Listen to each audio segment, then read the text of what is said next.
Sud Radio Parlons Vrai chez Bourdin, 10h30, 12h30, Jean-Jacques Bourdin. Il est 10h48.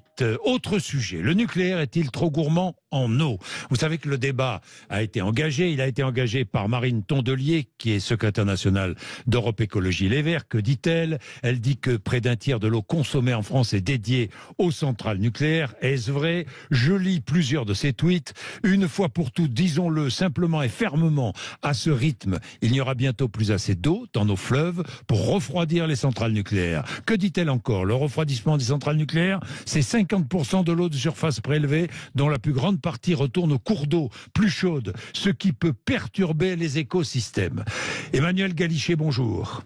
Bonjour. Vous êtes enseignante, chercheuse en physique nucléaire au Conservatoire national des arts et métiers. Alors, est-ce que bientôt, comme le dit Marine Tondelier, il n'y aura plus assez d'eau dans nos fleuves pour refroidir les centrales nucléaires? Non, pas du tout. Elle confond prélèvement et consommation des quantités d'eau pour refroidir sa partie de la turbine. Donc ce ne sont pas des problèmes de sûreté nucléaire, mais c'est bien des problèmes de centrales thermiques, comme les centrales à gaz, toutes les autres centrales qui ont une turbine ont besoin d'eau pour refroidir. Et donc on prélève une quantité d'eau qu'on va rejeter ensuite là où on l'a prélevée. Donc, on rejette combien? Quel pourcentage d'eau, Emmanuelle Galichet? Alors, l'eau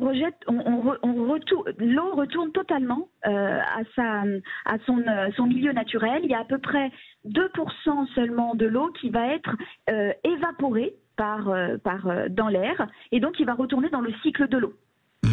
Le reste est rejeté dans les fleuves là où ils ont été prélevés. Voilà. Vous répondez à Marine Tondelier, à quoi sert, expliquez-nous, à quoi sert cette eau qui est prélevée dans les fleuves ou les rivières, ou les rivières non, mais dans les fleuves et dans les mers aussi, hein, ça peut arriver. Absolument. Oui, Absolument. Oui, tout à fait. Alors, Emmanuelle Galichet. À quoi sert cette eau pour une centrale nucléaire? Alors, l'eau que l'on prélève dans les fleuves ou dans la mer va servir à recondenser, c'est-à-dire faire passer la vapeur qui a fait tourner la turbine dans une tuyauterie.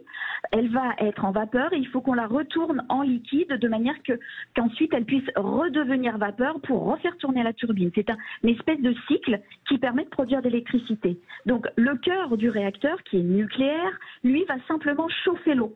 Il n'est pas du tout dans le cycle de la turbine, d'accord? Donc ça, c'est le cycle secondaire que l'on doit faire condenser de vapeur à liquide, vapeur, liquide, etc., etc. Peut-on dire que le nucléaire est très gourmand en eau? Non, pas du tout. C'est pas le plus gourmand en eau. Je dirais que si vous pensez vraiment à ce qui est gourmand en eau, c'est évidemment l'agriculture. Ça, c'est le premier point au niveau de la consommation en eau.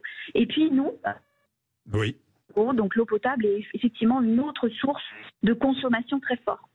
Oui. Après, sur la production d'énergie, il faut voir que l'hydraulique, s'il y a un problème de réchauffement climatique, et c'est bien ce que l'on aura dans le futur, la première des sources d'énergie qui sera un peu embêtée, c'est l'hydraulique. Et on va le voir, à mon avis, déjà cet été, avec des sécheresses qui vont être très fortes au niveau des barrages. Bien. Donc le nucléaire n'est pas consommateur d'eau. Est-ce que l'eau rejetée, l'eau qui a servi à refroidir les centrales, est une eau de même qualité que l'eau qui a été puisée dans nos fleuves? Non, vous avez raison. Elle est un petit peu plus, quelques dixièmes de degrés en plus. Elle est un peu plus chaude. Elle est un petit peu plus chaude. Oui. Et c'est pour ça qu'il y a une loi pour préserver la biodiversité de nos fleuves. Cette loi qui a été... les centrales nucléaires n'ont pas le droit de rejeter à une température au-delà de certains seuils qui sont mis dans la loi pour la biodiversité. Oui. Bon, et parfois il y a des petites coupures, Emmanuelle Galichet. Nous allons prendre Claude rapidement, qui est l'un de nos auditeurs à Perpignan. Bonjour Claude. Oui, bonjour Jean-Jacques Bourdin et bonjour Emmanuelle Galichet.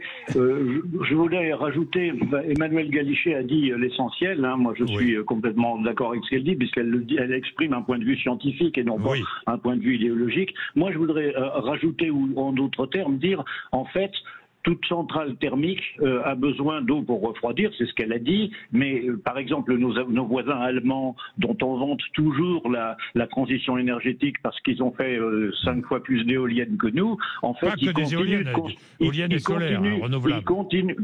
ils continuent de construire des centrales au charbon et au lignite pour les nuits sans vent, hein, parce qu'il y a beaucoup de nuits sans vent quand même, ou dans lesquelles on a besoin d'une production thermique, et ils ont besoin d'eau de la même manière. Et je voudrais juste rajouter, quand les centrales thermiques sont à proximité de grands centres de consommation, par exemple Paris, le chauffage urbain de Paris est chauffé par une centrale qui en même temps brûle les ordures ménagères et produit de l'électricité.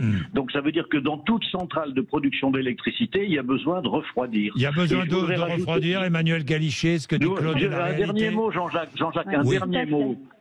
Jean-Jacques, un dernier mot, s'il vous plaît. À Gravelines, la centrale nucléaire permet d'alimenter un élevage de bars, les poissons, vous avez bien entendu. La moitié des bars qui ne sont pas des bars de ligne sont à Gravelines, sont réchauffés par l'eau de la centrale.